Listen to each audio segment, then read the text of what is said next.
السلام علیکم ورحمۃ اللہ وبرکاتہ. اعوذ باللہ من الشیطان الرجیم. بسم اللہ الرحمن الرحیم. یا ایہا الذین آمنوا انفقوا من طیبات ما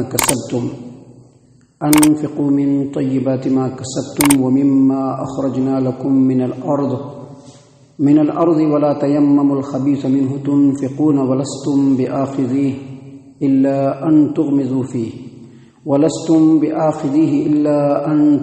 فيه واعلموا أن الله غني حميد. ایمان والو، خرچ کرو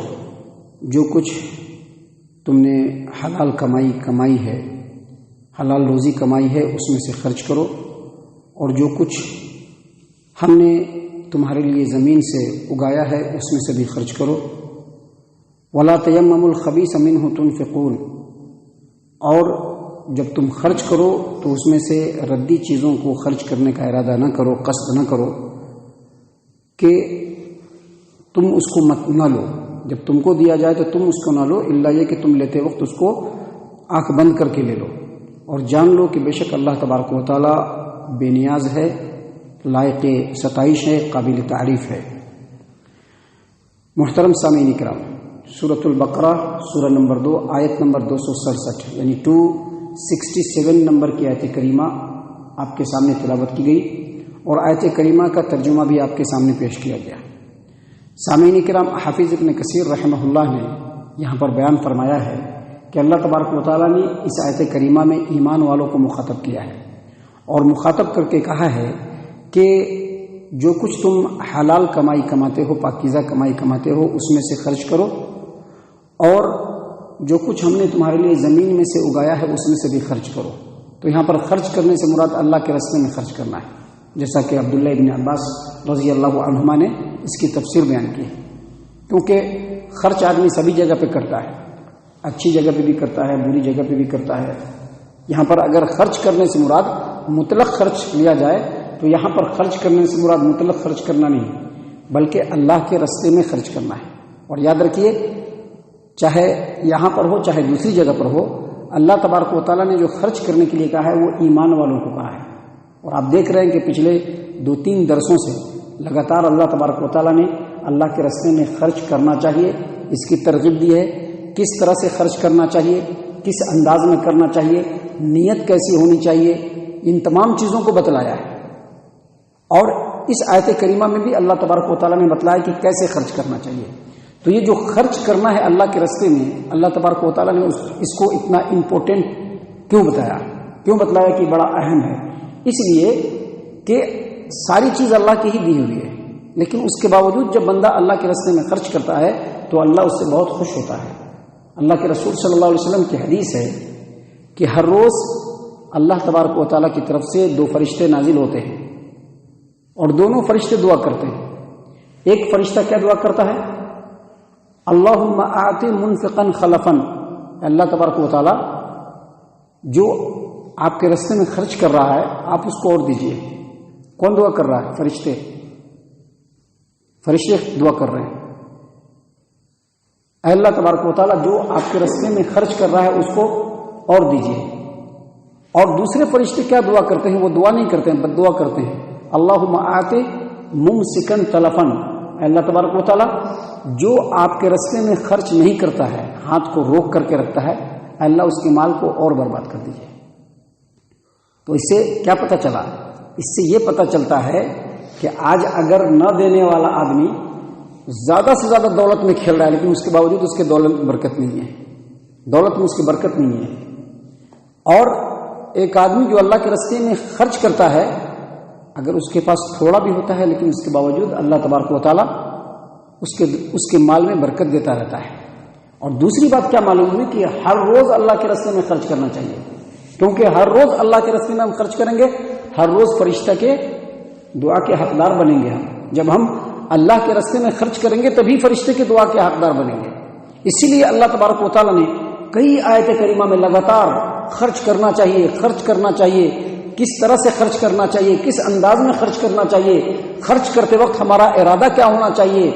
خرچ ہم کس انداز سے کریں کہ ہمارا اجر و ثواب اللہ کے یہاں پکا اور پختہ ہو جائے، ان تمام باتوں کو اللہ نے بیان فرمایا ہے۔ اسی طرح سے اللہ تبارک و تعالیٰ نے اس آیت کریمہ میں بھی بیان فرمایا، اللہ تبارک و تعالیٰ نے کہا یا ایھا الذین آمنوا انفقوا من طیبات ما کسبتم، جو کچھ پاکیزہ تم کماتے ہو اس میں سے اللہ کے راستے میں خرچ کرو، ومما اخرجنا لکم من الارض، اور جو کچھ ہم تمہارے لیے زمین سے پیدا کرتے ہیں اس میں سے بھی اللہ کے راستے میں خرچ کرو۔ یہ جو آیت کریمہ ہے، آیت کریمہ کے اس ٹکڑے سے دو بات ثابت ہوتی ہے۔ فرسٹ یہ کہ ایمان والوں کو اللہ کے راستے میں خرچ کرنا چاہیے، اور دوسری بات یہ کہ جو آدمی کماتا ہے نا، اس کمائی کے اندر بھی زکوٰۃ فرض ہے، جو کماتا ہے اس کے اندر بھی، اور جو اس کی تجارت کا جو مال ہے، تجارت کا مال ہے، اب میں ایک فیکٹری ہے، اس کا پروڈکشن تیار ہوتا ہے، اس پروڈکشن میں، یا ایک دکان ہے جس میں تجارت کا سامان لگا ہوتا ہے، اس سامان میں بھی سال پورا ہونے پر زکوٰۃ دینا چاہیے، کیونکہ اللہ تبارک و تعالیٰ نے یہاں پر یہ بتایا کہ جو کچھ تم پاکیزہ کمائی کماتے ہو اس میں سے تم کو اللہ کے راستے میں خرچ کرنا ہے۔ تو آدمی کا مال کون سا ہوتا ہے؟ جو بینک میں بیلنس پڑا ہوتا ہے وہ بھی مال ہوتا ہے، اور جو اس کے دکان کے اندر سامان لگا ہوتا ہے وہ بھی مال ہوتا ہے۔ جو دکان کے اندر سامان لگا ہوتا ہے وہ بھی مال ہے، اس پر بھی اگر ایک سال گزر جائے اللہ نے کہا کہ اس میں سے خرچ کرو۔ اور اسی طرح سے جو ہم زمین سے پیدا کرتے ہیں نا، اب چاہے دھان کی شکل میں ہو، گیہوں کی شکل میں ہو، دال کی شکل میں ہو، چنے کی شکل میں ہو، کھجور کی شکل میں ہو، منقع کی شکل میں ہو، تمام کے اندر سے بھی زکوٰۃ فرض ہے، اور اس کی پوری تفصیل فقہ کی کتابوں کے اندر لکھی ہوئی ہے، اور انشاءاللہ ہم آپ کے سامنے کبھی درس پیش کریں گے یا جمعہ کا خطبہ پیش کریں گے تو اس میں کن چیزوں میں کتنا زکوٰۃ نکالنا چاہیے، ان تمام باتوں کی پوری تفصیل آپ کے سامنے بتلائیں گے۔ سامعین کرام، اللہ تبارک و تعالیٰ نے یہاں پر ایمان والوں کو مخاطب کرتے ہوئے کہا کہ اے ایمان والو، جو تم پاکیزہ تمہاری کمائی ہے اس میں سے تم اللہ کے راستے میں خرچ کرو، اور جو کچھ ہم تمہارے لیے زمین سے اگاتے ہیں اس میں سے بھی اللہ کے راستے میں خرچ کرو، ولا تیمموا الخبیث منہ تنفقون، اور جب خرچ کرو تو ردی سامان دینے کا نہیں ارادہ کرو۔ اب جو خراب سامان ہے اس کو چھانٹ کر کے ڈال دیا اور اچھے سامان کو اپنے سمیٹ کر کے رکھ لیا، نہیں۔ اللہ نے فرمایا وَلَسْتُمْ بِآخِذِيهِ، تم کو اگر دیا جائے گا تو تم وہ سامان نہیں لوگے، تم کو اگر وہ سامان دیا جائے تو تم وہ سامان نہیں لوگے، إِلَّا أَن تُغْمِضُوا فِيهِ، ہاں لیتے وقت اگر آنکھ بند کر لو اور تم کو دے دیا تو لے سکتے ہو، لیکن آنکھ کھلی رہے گی تو نہیں لوگے۔ ابھی جاتے ہیں سامان خریدے، دیکھتے ہیں، دیکھ کے لیتے ہیں، داغ تو نہیں ہے، تھوڑا کہیں دب تو نہیں رہا ہے، کیسے چیک کر کے لیتے ہیں۔ ویسے ہی اللہ نے فرمایا کہ جب اللہ کے راستے میں دو تو جو بہت سارا سامان ہے اس میں سے ردی سامان نکال کر کے مت دو، کیونکہ اگر وہی سامان تم کو دیا جائے تو تم نہیں لوگے۔ حافظ ابو جعفر ابن جریر طبری رحمہ اللہ نے تفسیر الطبری کے اندر اس آیت کریمہ کی تفسیر میں اس کے شان نزول میں بیان فرمایا ہے کہ برا بن عازب رضی اللہ عنہ کہتے ہیں کہ یہ آیت کریمہ جو ہے وہ انصار کے بارے میں نازل ہوئی، قبیلہ انصار کے بارے میں، کیونکہ اللہ تبارک و تعالیٰ نے انصار کو نوازا تھا، اور ان کے ساتھ کون لوگ تھے؟ مہاجرین، جو باہر سے آئے تھے، مکہ سے آئے تھے، کچھ بھی نہیں تھا ان کے پاس، بڑی مشکل سے ان کا گزر بسر ہوتا تھا، جو مہاجرین صحابہ تھے۔ تو برا بن عازب کہتے ہیں کہ جو انصار مدینہ تھے وہ کھجور کے باغ تھے ان کے پاس، تو جب کھجور تیار ہوتا تھا تو ذرا سا کم پکا ہوا، زیادہ پکا ہوا نہیں، ڈما کھجور جو ہوتا تھا وہ خوشہ کاٹ لیتے تھے، اور کاٹ کے لا کر کے مسجد نبوی کے 2 ستون کے درمیان لٹکا دیتے تھے۔ کیوں لٹکا دیتے تھے؟ کہ جو مہاجرین جو صحابہ ہیں جو مکہ سے آئے ہیں جن کے پاس کچھ نہیں ہے وہ کھائیں، اس میں سے کھائیں، اس لیے لا کے لٹکا دیتے تھے۔ اور مہاجرین جو صحابہ تھے یا جو صفہ میں جو تھے، جو چبوترا پر نبی صلی اللہ علیہ وسلم سے جو تعلیم حاصل کرنے والے، پڑھنے والے جو صحابہ کرام تھے وہ اس میں سے کھایا کرتے تھے۔ تو کیا ہوتا تھا کہ بعض انصار میں سے بعض لوگ کیا کرتے تھے کہ ردی کھجور بھی لا کے لٹکا دیتے تھے۔ غریب مسکین کھائے گا نا، دے دو، اللہ نے منع کیا نہیں۔ وہ غریب مسکین کو جو تم دے رہے ہو وہ تمہارا حق ہے، جو تم دے رہے ہو، احسان نہیں کر رہے ہو اس کے اوپر، احسان نہیں کرو۔ یاد رکھیے اصل یہی انٹینشن ہے جس کو ختم کرنا چاہتا ہے اللہ تبارک و تعالیٰ۔ اگر مالدار کو اللہ نے مال دیا ہے تو اس کے مال میں حق ہے، حق ہے، مسجدوں کا بھی حق ہے، مدرسوں کا بھی حق ہے، غریب طالب علموں کا بھی حق ہے، سماج و معاشرے کے اندر جو فقیر محتاج ہیں، ضرورت مند ہیں، جن کے آمدنی کے ذرائع کم ہیں، ان کا بھی حق ہے، جو فقیر دروازے پر مانگنے کے لیے آتا ہے ان کا بھی حق ہے۔ یہ تم اپنا حق ادا کر رہے ہو، اس کے اوپر احسان نہیں کر رہے ہو۔ اللہ نے فرمایا وَلَا تَيَمَّمُوا الْخَبِيثَ مِنْهُ تُنْفِقُونَ، جب اللہ کے راستے میں خرچ کرو تو ردی مال دینے کا ارادہ مت کرو، وَلَسْتُمْ بِآخِذِيهِ، کہ اگر وہ مال تم کو دیا جائے تو تم لینے سے انکار کر دو، الا یہ کہ آنکھ بند کر کے لے لو، لیکن تم لوگے نہیں۔ اللہ چاہتا ہے کہ جو تمہارا عمدہ مال ہے، جس مال کو تم خود پسند کرتے ہو، اس کو اللہ کے راستے میں خرچ کرو، جو تمہیں پسند ہے اس کو اللہ کے راستے میں خرچ کرو۔ لن تنالوا البر حتى تنفقوا مما تحبون، نیکی کو اس وقت تک نہیں پا سکو گے، نیکی کو، بھلائی کو، اللہ تبارک و تعالیٰ کی بارگاہ میں رضامندی کو تم اس وقت تک نہیں پا سکو گے جب تک جو تم کو محبوب چیز ہے اس کو اللہ کے راستے میں نہ خرچ کر دو۔ اللہ کے راستے میں ردی مال دینے کی کوشش مت کرو۔ اور آگے اللہ نے کیا فرمایا؟ واللہ غنی حمید، اللہ تبارک و تعالیٰ بے پرواہ ہے اور قابل ستائش بھی ہے، قابل تعریف بھی ہے۔ اللہ تبارک و تعالیٰ نے تم کو حکم دیا ہے، اچھا مال خرچ کرنے کا حکم دیا ہے، غریبوں مسکینوں تک اچھا مال پہنچانے کا حکم دیا ہے، لیکن اللہ کو تمہارے مال کی ضرورت نہیں ہے۔ اللہ کو تمہارے مال کی ضرورت نہیں ہے، وہ مال اللہ کیا نہیں پہنچتا ہے، اللہ اس کو نہیں لے لیتا، نہیں، اللہ تو تم کو دیتا ہے۔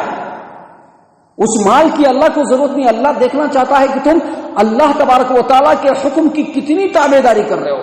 کتنی فرما برداری کر رہے ہو، اللہ کی کتنا اللہ کے حکم کے آگے تمہارا سر جھک رہا ہے۔ اللہ تعالیٰ نے قرآن کریم کے اندر قربانی کے موقع سے بتلایا ہے کہ قربانی کے موقع سے جو بندہ قربانی کرتا ہے لن ینال اللہ لحومها ولا دماؤها ولکن ینالہ التقوی منکم، اللہ کی بارگاہ میں تمہارے قربانی کا خون یا اس کا گوشت نہیں پہنچتا ہے، بلکہ جو تمہارے دل کا جو تقوی ہوتا ہے، جو اللہ کی فرما برداری کا جو جذبہ ہوتا ہے، وہ اللہ کی بارگاہ میں پہنچتا ہے۔ تو اللہ نے جو حکم دیا ہے کہ غریبوں کو دو، مسکینوں کو دو، اچھا مال دو، وہ مال اللہ کی نظر میں نہیں پہنچتا ہے، اللہ کے پاس نہیں پہنچتا ہے، بلکہ اللہ دیکھنا چاہتا ہے کہ تمہارا تقوی کتنا ہے۔ کوئی اللہ کو قرض نہیں دے سکتا ہے،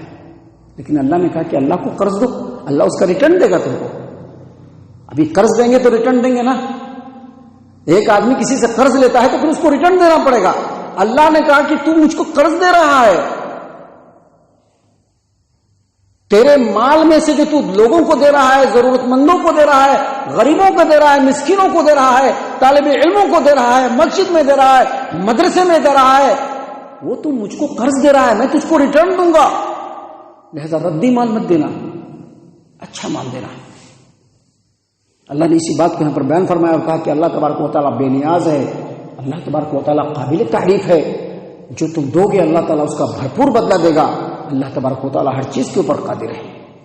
سامعین کرام، یہ جو آیات ابھی آگے چل رہے ہیں، اس میں انہی سب باتوں کو بہت ہی باریکی سے اللہ تبارک و تعالیٰ نے بتلایا ہے تاکہ بندہ اس روئے زمین پر، اس زندگی میں جو اللہ کی دی ہوئی ہے، اللہ کے بے شمار اجر و ثواب کو اپنے دامن میں سمیٹ لے، اور کل جب موت کے بعد آخرت کا سفر ہو تو اس کا دامن خالی نہ ہو بلکہ اجر و ثواب سے بھرا ہوا ہو۔ اللہ بس یہی چاہتے ہوئے ان ساری باتوں کو بیان فرما رہا ہے۔ اللہ تعالیٰ سے دعا ہے کہ اللہ تعالیٰ ان تمام باتوں پر ہم تمام کو غور و فکر اور تدبر کرنے کی توفیق عنایت فرمائے۔ اللہ تبارک و تعالیٰ ہم تمام کو صحیح معنوں میں پکا سچا مومن مسلمان بنائے، اللہ اور اس کے رسول صلی اللہ علیہ وسلم کی اطاعت و فرما برداری کرنے والا بنائے، صحابہ کرام رضی اللہ عنہم کے طریقے پر چلنے والا بنائے، جنت الفردوس میں جگہ عطا فرمائے۔ اے اللہ ہم تمام کو جہنم سے پناہ دے، اے رب العالمین ہم تمام کو جہنم سے پناہ دے، اے مالک الملک ہم تمام کو جہنم سے پناہ دے، آمین یا رب العالمین۔ وما علینا الا البلاغ المبین۔